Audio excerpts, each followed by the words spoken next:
സന്ധിലായേ നമോ നമ ഭസ്മരേഖാങ്കിതലസൻ മസ്തകായേ നമോ നമ വികച എന്ന് വെച്ചാൽ വികസിച്ചത് അംഭോരുഹദലോചനായേ നമോ നമ വികസിച്ച താമരപ്പൂവിന്റെ ദളങ്ങൾ പോലെയുള്ള ലോചനത്തോടു കൂടിയവൾ, ദീർഘനയനങ്ങളോട് കൂടിയവൾ എന്നർത്ഥം.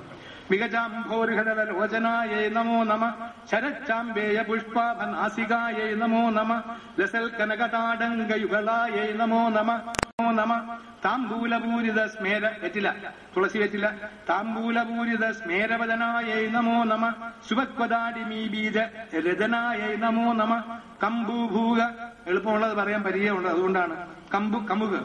ഈ കമുകിന്റെ പോള അങ്ങോട്ട് ഇളക്കിയാൽ തൈ കമുകിന്റെ പോളയാണെങ്കിൽ അകം വളരെ മനോഹരമായി അങ്ങനെ ഇരിക്കും, ഉരുണ്ട് മനോഹരമായി ഇവിടെ ഒരു വടിവും കാണും.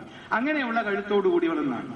അങ്ങനെ കമ്പൂഭൂക സമച്ചായ കന്ധരായേ നമോ നമ സ്ഥൂലമുക്ത ഫലോദാര സുഹാരായേ നമോ നമ ഗിരീശബദ്ധമാംഗല്യ മംഗളായേ നമോ നമ പത്മപാശ അങ്കുശലസൽക്കരാബ്ജായേ നമോ നമ പത്മകൈരവ മന്ദാര സുമാലിന്യേ നമോ നമ സുവർണകുംഭയുഗ്മാപസുകുശായേ നമോ നമ രമണീയ ചതുർബാഹു സംയുക്തായേ നമോ നമ കനകാംഗത കേയൂരഭൂഷിതായേ നമോ നമ ബൃഹൽ സൗവർണ സൗന്ദര്യ വസനായേ നമോ നമ ബൃഹൻ നിതംബ വിലസ ജഘനായേ നമോ നമ സൗഭാഗ്യജാത ശൃംഗാഗ്ര മധ്യമായേ നമോ നമ ദിവ്യഭൂഷണ സന്തോഹരഞ്ജിതായേ നമോ നമ പാരിജാത ഗുണാധിക്യ പദാബ്ജായേ നമോ നമ സുപത്മരാഗ സംകാശ ചരണായേ നമോ നമ.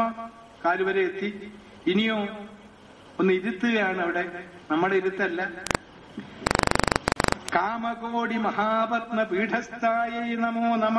കാമകോടികൾ, എത്രയെത്ര കോടാനകോടി ആഗ്രഹങ്ങൾ ഈ പ്രപഞ്ചത്തിൽ ജീവരാശികൾക്കെല്ലാം ഉണ്ടോ, അങ്ങനെയുള്ള ജീവരാശികളുടെ ആഗ്രഹങ്ങളെ മുഴുവനും ചേർത്ത് ഒരു പീഠമുണ്ടാക്കിയാൽ ആ പീഠത്തിനുപരി സ്ഥിതി ചെയ്യുന്നവൾ എന്ന് പറഞ്ഞാൽ സമസ്ത ജീവരാശികളുടെയും ആഗ്രഹത്തിന് അധികാരിയായുള്ളവൾ, അധീശത്വം വഹിക്കുന്നവൾ, ആഗ്രഹത്തെ താഴ്ത്തി അതിനുപരി ഈ പ്രപഞ്ചത്തെ ഭരിക്കുന്നവൾ എന്നൊക്കെ അതിനർത്ഥമുണ്ട്.